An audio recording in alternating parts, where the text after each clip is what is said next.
pour ce soir, on va anticiper, on va préparer un gratin de pâtes avec plein de choses dedans. Alors moi je fais ça soit avec du blanc de poulet en petites tranches et que j'émincerai tout à l'heure, soit avec des petits blancs de poulet déjà rôtis que vous achetez tout fait, ou un restant de poulet rôti, tout simplement.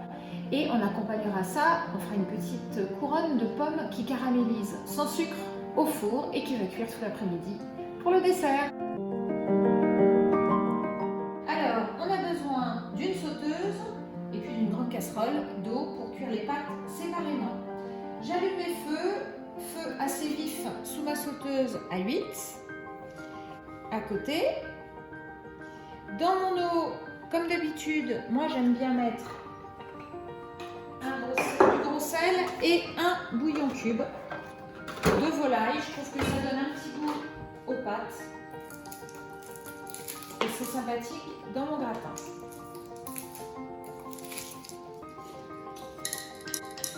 Je mets 2 grosses cuillères de gros sel dans mes pâtes et on attend que ça bouffe.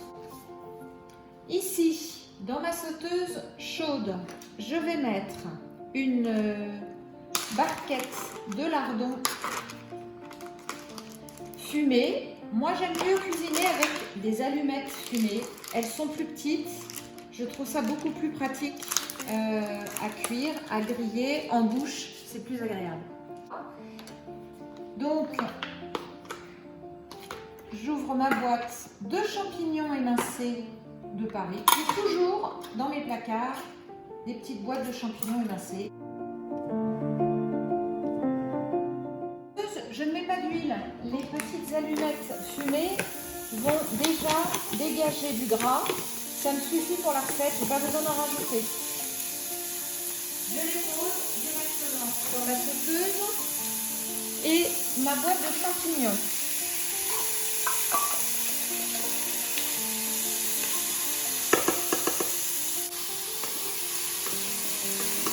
On remue, il faut que ça soit bien grillé avant d'y ajouter les petites lamelles de poulet. Pour notre gratin de pâtes, j'anticipe, j'allume mon four sur 180. Je commence à couper mes petits blancs de poulet en fines petites lamelles que je vais rajouter à ma préparation de champignons lardons qui est en train de roussir tranquillement à côté. Donc mon émincé de petits blancs de poulet, à mes champignons lardons qui roussissent. Ça a généré des petits sucs, regardez, dans mon fond de sauteuse. Et c'est ce petit goût caramélisé qui va parfumer les ingrédients. Donc on racle bien avec la petite spatule ces petits sucs pour pouvoir les imprégner dans le petit poulet, les champignons. Car quand on va faire fondre la mozza et qu'on va rajouter notre crème, qui donnera une couleur un petit peu caramélisée, marron, à notre préparation et un très bon goût.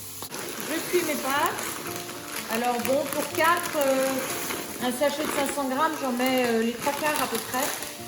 Je coupe ma mozza en petits morceaux. Alors moi je prends de la mozza, pas forcément du salat parce que comme elle va cuire, une mozza basique et simple suffit amplement. Mes proportions sont pour 4, comme d'habitude. 4 ou 6, hein, parce que je fais quand même toujours des proportions pour 4 gros mangeurs. J'ajoute ma mozza dans ma préparation, poulet, lardons, champignons. Alors si vos enfants aiment ça, vous auriez pu rajouter des petits émincés d'oignons que vous auriez fait revenir en même temps que les lardons. Moi, je trouve que c'est un petit peu fort en goût, les enfants aiment moins et là, ce gratin de pâtes est apprécié de tous et les enfants en bas âge aussi. Voilà. Je laisse un tout petit peu fondre ma mozza. Comme vous avez vu, je n'ai pas ajouté de sel. En revanche, on peut ajouter un petit peu de poivre si vous avez envie pour parfumer un petit peu plus. J'ajoute ma crème. Alors j'ai pris moi de la crème semi-épaisse parce que je trouve que pour cuire et faire revenir un petit peu, Quand elle est trop liquide, ça rend un petit peu d'eau. J'aime moins en consistance. Alors j'en verse une grosse moitié de paquet. Je suis un peu généreuse sur la crème, mais tout le monde aime bien. Donc. Je remue. La chaleur, la crème va faire fondre la mozza.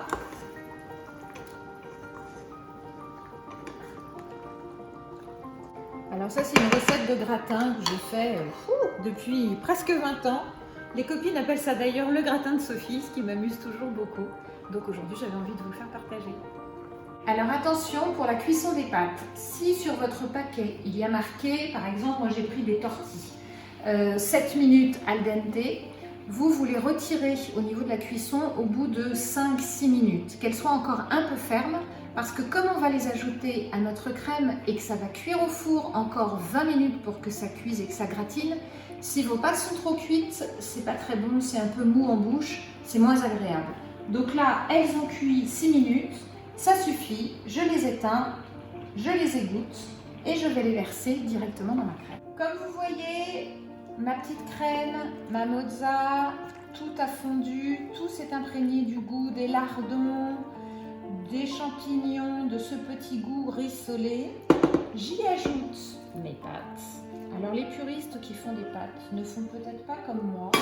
Moi, j'ai l'habitude de faire ça pour bien les mélanger avant de les poser dans mon plat et d'y ajouter le gruyère râpé. Voilà, vous voyez, ça se mélange. Les pâtes s'imprègnent de tout. Ça fait un petit dîner familial. En général, tout le monde aime ça. Quand mon mélange est bien fait, je goûte mais une pâte. C'est déjà délicieux. Pour vérifier si c'est assez salé. Là, je trouve que ça en manque un petit peu, j'en rajoute, mais seulement à ce moment-là. Parce que si j'en rajoute avant que vos lardons ont trop salé la préparation, c'est pas très bon.